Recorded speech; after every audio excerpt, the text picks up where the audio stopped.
15 ଫେବୃଆରୀ ରବିବାର ଏବଂ ଏହି ଦିନ ପଡ଼ୁଅଛି ମହାଶିବରାତ୍ରି। ଦର୍ଶକ ବନ୍ଧୁ, ଶିବରାତ୍ରି କି ଅହରାତ୍ରି ବୋଲି କୁହାଯାଏ। ଯଦି ଗୋଟିଏ ମଣିଷ ଶିବରାତ୍ରିର ଉପବାସ ଅତି ନିଷ୍ଠାର ସହକାରେ କରିକି ମହାଦେବଙ୍କୁ ପ୍ରସନ୍ନ କରିଥାଏ, ତାର ସକଳ ମନସ୍କାମନା ପୂର୍ଣ୍ଣ ହୋଇଥାଏ। ଆଜି ମୁଁ ଆପଣଙ୍କୁ କହିବି, ମହାଶିବରାତ୍ରି ଦିନ ଚୁପଚାପ ମହାଦେବଙ୍କ ଶିବଲିଙ୍ଗରୁ ଏହି ଗୋଟାଏ ଜିନିଷ ଉଠାଇ କରି ନେଇ ଆସନ୍ତୁ। 24 ଘଣ୍ଟାରେ ମନସ୍କାମନା ପୂର୍ଣ୍ଣ ହେବ। ମନସ୍କାମନା ପୂର୍ଣ୍ଣ ପାଇଁ ଆପଣମାନଙ୍କୁ ଏହି ନିୟମ ନିହାତି କରନ୍ତୁ। ଯଦି ଆପଣ କୌଣସି ମନସ୍କାମନା ପାଇଁ ବହୁତ ତଡ଼ପୁଛନ୍ତି, ଯଦି ଆପଣଙ୍କର ଇଚ୍ଛା ଅଧା ଅଧୁରା ଅଛି, ତେବେ ଆପଣମାନେ ଦେବଦେବ ମହାଦେବଙ୍କ ଶିବଲିଙ୍ଗରୁ ଶିବରାତ୍ରିର ଠିକ୍ ରାତ୍ରି ସମୟରେ ଶିବଲିଙ୍ଗରୁ ନେଇ ଆଣନ୍ତୁ ଏହି ଗୋଟାଏ ଜିନିଷ। ଆପଣଙ୍କର ଅଧା ଅଧୁରା ସ୍ୱପ୍ନ ପୂରଣ ହେବ। ଆଜ୍ଞା ହଁ ଦର୍ଶକ ବନ୍ଧୁ, ଯଦି ଆପଣମାନେ ଦେବଦେବ ମହାଦେବଙ୍କୁ ବିଶ୍ୱାସ କରୁଛନ୍ତି, ଭିଡ଼ିଓକୁ ଗୋଟିଏ ଲାଇକ୍ ଟେ କରି ଚ୍ୟାନେଲକୁ ସବସ୍କ୍ରାଇବ୍ କରିଦିଅନ୍ତୁ ଏବଂ ଏହି ଭିଡ଼ିଓକୁ ବହୁ ମାତ୍ରାରେ ସେୟାର କରନ୍ତୁ, କାରଣ ଶିବ ପୁରାଣରୁ ଆନିତ ଏହି ସୁନ୍ଦର ତଥ୍ୟଟିଏ। ଆଜି ମୁଁ ଆପଣମାନଙ୍କୁ କହିବି, ଦେବଦେବ ମହାଦେବଙ୍କ ଶିବଲିଙ୍ଗରୁ କିପରି ଆପଣମାନେ ଗୋଟାଏ ଜିନିଷ ନେଇ ଆସିବେ। ଆଜ୍ଞା, ବିଶ୍ୱାସ ମୂଳେ ଭଗବାନ। ଆପଣ ଯଦି ବିଶ୍ୱାସ କରିବେ, ପଥର ବି ଭଗବାନ ପାଲଟିଯିବ। ଯଦି ଆପଣମାନେ ଗୋଟିଏ ଜିନିଷ ଖୋଜିବା ପାଇଁ ଚେଷ୍ଟା କରିବା ପାଇଁ ଲାଗିବେ, ଆପଣଙ୍କୁ ତ ଭଗବାନ ମିଳିଯିବ। ଏହା ତ ଗୋଟିଏ ଛୋଟିଆ ଜିନିଷଟି। ଆଜ୍ଞା ହଁ ଦର୍ଶକ ବନ୍ଧୁ, ବିଶ୍ୱାସର ସହକାରେ ଆପଣ ଯେଉଁ କାର୍ଯ୍ୟ ବି କରିବେ, ନିଶ୍ଚୟ ସଫଳତା ପ୍ରାପ୍ତ କରିବେ। ଚାଲନ୍ତୁ, ମୁଁ ଆଜି ଆପଣମାନଙ୍କୁ କହିବି କେଉଁ ଜିନିଷ ଉଠାଇ କରି ନେଇ ଆସନ୍ତୁ। ପ୍ରଥମ କଥା ହେଲା, ଦେବଦେବ ମହାଦେବ ଏହି ରାତ୍ରି, ଯେପରିକି ଜନ୍ମାଷ୍ଟମୀ, ଦୀପାବଳି ଅମାବାସ୍ୟା, ହୋଲି ଏବଂ ଶିବରାତ୍ରି, ଏହି ରାତ୍ରି ବହୁତ ବିଶେଷ ଅଟେ। ଏବଂ ଦେଖିବାକୁ ଗଲେ ଶିବରାତ୍ରି, ଏହି ରାତ୍ରିରେ ଆପଣମାନେ ଯଦି ସନ୍ତାନ ଜନିତ କଷ୍ଟ ପାଉଛନ୍ତି, ଶିବରାତ୍ରି କରନ୍ତୁ।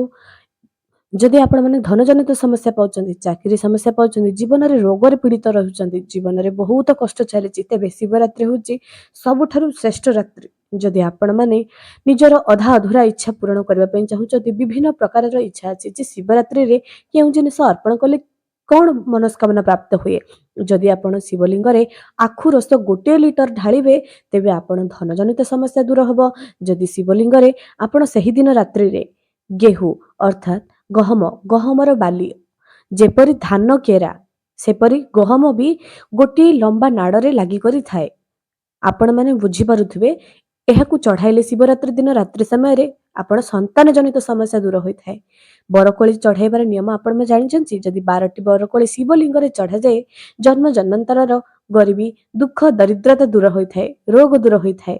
ଏବେ ଦର୍ଶକ ବନ୍ଧୁ, ଚାଲନ୍ତୁ ସଂକ୍ଷେପରେ ଜାଣିନେବା ଶିବରାତ୍ରିର ପୂଜା କିପରି କରିବା। ପ୍ରଥମ କଥା, ଶିବରାତ୍ରିର ପୂର୍ବ ଦିନ ଏବଂ ତା ପରଦିନ ପିଆଜ ରସୁଣ ଖାଇବେ ନାହିଁ।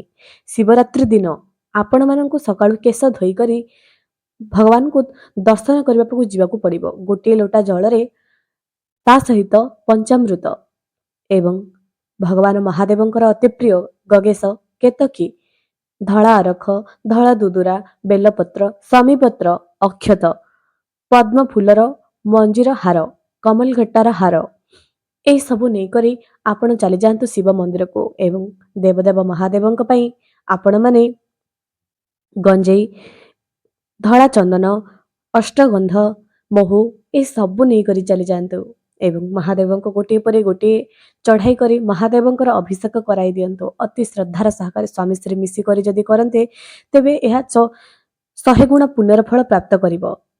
ଆପଣମାନଙ୍କୁ ମୁଁ ଆଗକୁ ଆହୁରି ଭିଡ଼ିଓ ଆଣିବି ନା ସନ୍ତାନ ଜନିତ ସମସ୍ୟା ପାଇଁ ଶିବଲିଙ୍ଗରେ କ'ଣ ଚଢ଼ାଇବେ, ଚାକିରି ସମସ୍ୟା ପାଇଁ ଶିବଲିଙ୍ଗରେ କ'ଣ ଚଢ଼ାଇବେ, ଯଦି ଛୁଆମାନେ କଥା ଶୁଣୁନାହାନ୍ତି, ପାଠ ପଢ଼ୁନାହାନ୍ତି, ସେ ଶିବଲିଙ୍ଗରେ ଶିବରାତ୍ରି ଦିନ କ'ଣ ଚଢ଼ାଇବେ। ଶିବରାତ୍ରିର 4 ପ୍ରହର ପୂଜା ବହୁତ ନିୟମର ସହିତ କରିବା ଦରକାର। କଲେ ଚତୁର୍ବର୍ଗ ଫଳ ପ୍ରାପ୍ତି ହୋଇଥାଏ। ଯିଏ କରିଛି, ସେ ଅଙ୍ଗେ ଲିଭାଇଛି, ସେ ହିଁ ଜାଣିଥିବ। ରାତ୍ରି ସମୟରେ ଏହାକୁ କରିବା ନିହାତି ଦରକାର ଅଟେ। ଚାଲନ୍ତୁ, ମୁଁ ଆଜି କହିବି ଶିବଲିଙ୍ଗରୁ କେଉଁ ଜିନିଷ ଆପଣମାନେ ଉଠାଇ କରି ଆଣିବେ।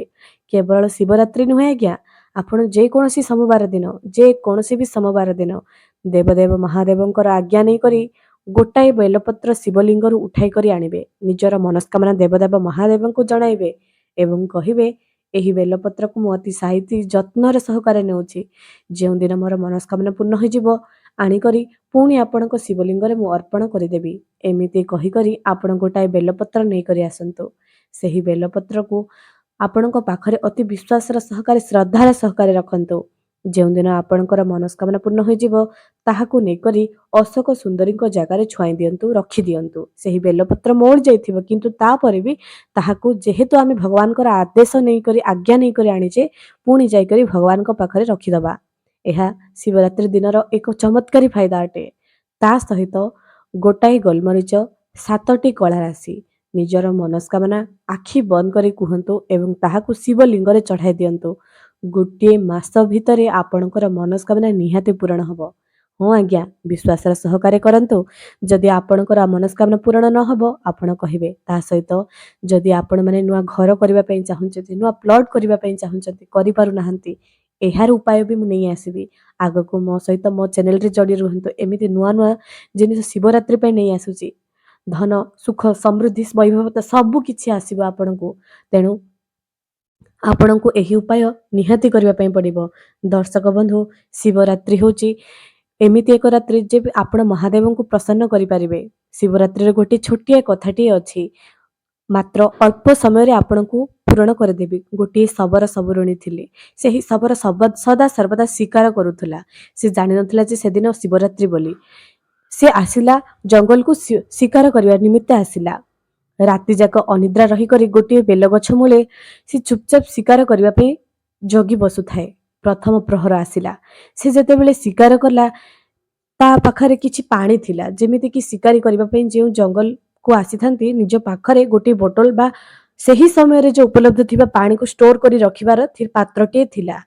ପ୍ରଥମ ପ୍ରହରରେ ଯେତେବେଳେ ସେହି ଶିବ ବେଲପତ୍ର ଉପରେ ରହିଥିଲା ତା ତଳେ ଗୋଟିଏ ଶିବଲିଙ୍ଗ ଥିଲା ଯାହାକି ଶବର ଜାଣିନଥିଲା।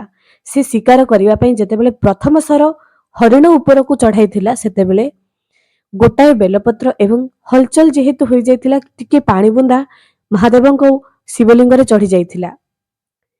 ଏମିତି ସେ ଦେଖୁଥାଏ କିନ୍ତୁ ସେ ମାରିପାରିନଥିଲା ହରିଣକୁ।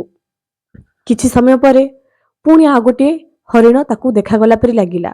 ପୁଣି ସେମିତି ସର ଚଢ଼ାଇଲା। ଦ୍ୱିତୀୟ ପ୍ରହର ପୂଜା ହେଇଗଲା। ସେମିତି ଜଳବିନ୍ଦୁଟିଏ ଏବଂ ଗୋଟାଏ ବେଲପତ୍ର ଛିଣ୍ଡି କରି ଶିବଲିଙ୍ଗରେ ଚଢ଼ିଗଲା। ଏମିତି ତୃତୀୟ ପ୍ରହର ଆସିଗଲା। ତାପରେ ଚତୁର୍ଥ ପ୍ରହର ବି ଆସିଗଲା। ସେଦିନ ସେ ଜମା ବି ହରିଣକୁ ମାରିପାରୁନଥାଏ। ତାର ପରିବାର ଜଗି ବସିଥାନ୍ତି ଯେ ମୋ ପୁଅ ଆସିବେ, ମୋ ବାପା ଆସିବେ, ମୋ ପାଇଁ କିଛି ଖାଦ୍ୟ ନେଇକରି ଆସିବେ। ପୁରା ପରିବାର ଭୋକରେ ରହିଥିଲେ ଏବଂ ସେଦିନ ଯେହେତୁ ଶିକାର ମିଳିନଥିଲା ସେଥିପାଇଁ ସେହି ଶବର ଜଣକ ଭୋକ ଉପବାସରେ ଶିବରାତ୍ରି ଦିନ ପୁରା ରାତି ଅନିଦ୍ରା ରହିଥିଲା ଏବଂ 4 ପ୍ରହରର ପୂଜା ତା ଅଜାଣତରେ ହୋଇଯାଇଥିଲା। ସାଙ୍ଗେ ସାଙ୍ଗେ ଦେବଦେବ ମହାଦେବଙ୍କ ସହିତ ମା ପାର୍ବତୀ ସେହି ଶବରକୁ ଦେଖାଦେଲେ ଏବଂ କହିଲେ ତୁମେ କଣ ବର ମାଗୁଛ ମାଗ। ସେ ତ ପୁରା ଆଶ୍ଚର୍ଯ୍ୟ ହୋଇଗଲେ। ମୁଁ ତ କୌଣସି ପୂଜା ବି କରିନି, ମୁଁ ତ ଛାର ଗୋଟିଏ ଶବର, କେତେ ପାପ କରିଛି। ସେତେବେଳେ ଦେବଦେବ ମହାଦେବ କହିଲେ ଅଜାଣତରେ ତୁମେ ଆଜି ବିନା ଖାଇକରି ଶିକାର କରିବା ନିମିତ୍ତ ଆସିଛ। ଆଜି ହେଉଛି ଶିବରାତ୍ରି ଏବଂ ଆଜି ତୁମ ବିନା ଅଜାଣତରେ ତୁମେ ମୋର ପୂଜା କରିଛ। 4 ପ୍ରହରରେ କେବଳ ଜଳ ଆଉ ଗୋଟାଏ ବେଲପତ୍ରରେ ମହାଦେବ ପ୍ରସନ୍ନ ଅଟନ୍ତି। ବାସ୍ ଏତକ ସେ ଅଜାଣତରେ କରିଥିଲା। ସେ ଜାଣି ଶୁଣି ପାପ କରୁନଥିଲା ଶିକାର କରିବା ପାଇଁ, କାରଣ ସେ ତା ପରିବାର ନିମିତ୍ତ କରୁଥିଲା। ପରିବାରକୁ ଭୋକରେ ସେ କେମିତି ଦେଖିପାରିବ। ସେତେବେଳେ ଦେବଦେବ ମହାଦେବ ତାର ସମସ୍ତ ପାପ ଖଣ୍ଡନ କଲେ ଏବଂ କହିଥିଲେ ଯେ କୌଣସି ବି ମନୁଷ୍ୟ ଶିବରାତ୍ରି ଦିନ ରାତ୍ରି ଉଜାଗର ରହି 4 ପ୍ରହର ପୂଜା ଯେ କରିବ ସେ ସମସ୍ତ ମନସ୍କାମନା ତାର ପୂର୍ଣ୍ଣ ହେବ। ଅତି ନିଷ୍ଠାର ସହକାରେ ଯେ ଏହି ବ୍ରତ କରିବ ଦୀର୍ଘାୟୁ, ଧନବାନ, ସନ୍ତାନ ପ୍ରାପ୍ତି, ସବୁ ପ୍ରକାର ରୋଗ ଦୁଃଖ ଦାରିଦ୍ରତାରୁ ସେ ମୁକ୍ତି ପାଇବ। ଶିବରାତ୍ରିର ବ୍ରତରେ ଏତିକି ଫଳ ଅଛି। ଦର୍ଶକ ବନ୍ଧୁ, ଆଜିର ଏହି ଛୋଟିଆ କାହାଣୀଟି ଆପଣଙ୍କର ଜୀବନ ବଦଳାଇ ଦେବ। ଯଦି ଆପଣ କିଛି ପାଇବା ପାଇଁ ଚାହୁଁଛନ୍ତି, ଯଦି ସବୁ କିଛି ବି ପାଇଛନ୍ତି ମହାଦେବଙ୍କୁ ପାଇବା ପାଇଁ ଚାହୁଁଛନ୍ତି, ଶିବରାତ୍ରିରେ 4 ପ୍ରହର ପୂଜା କରନ୍ତୁ। ଆଗକୁ ଆପଣଙ୍କ ପାଇଁ ଭିଡ଼ିଓ ଆସିବ, ନିହାତି ସେହି ଭିଡ଼ିଓକୁ ଦେଖିବେ। ମୋ ଚ୍ୟାନେଲରେ ଶେଷ ଯାଏଁ ଯୋଡ଼ି ରହିଥିବାରୁ ଆପଣଙ୍କୁ ଧନ୍ୟବାଦ। ଆଗକୁ ବହୁତ ସୁନ୍ଦର ସୁନ୍ଦର ଶିବରାତ୍ରି ଉପଲକ୍ଷେ ଭିଡ଼ିଓ ଆସିବ, ନିହାତି ଦେଖନ୍ତୁ ଏବଂ ଦେବଦେବ ମହାଦେବ ଆପଣଙ୍କର ସମସ୍ତ ଇଚ୍ଛା ଅଭିଳାଷ ପୂରଣ କରନ୍ତୁ। ଏହା ହିଁ ଆମର ଭଗବାନଙ୍କ ପାଖରେ ଏତିକି ପ୍ରାର୍ଥନା। ଆଜିର ଭିଡ଼ିଓଟି ଆପଣଙ୍କୁ କିପରି ଲାଗିଲା କମେଣ୍ଟ ସେକ୍ସନରେ ନିହାତି ଜଣାନ୍ତୁ ଏବଂ କମେଣ୍ଟ ସେକ୍ସନରେ ହର ହର ମହାଦେବ ନିହାତି ଲେଖନ୍ତୁ।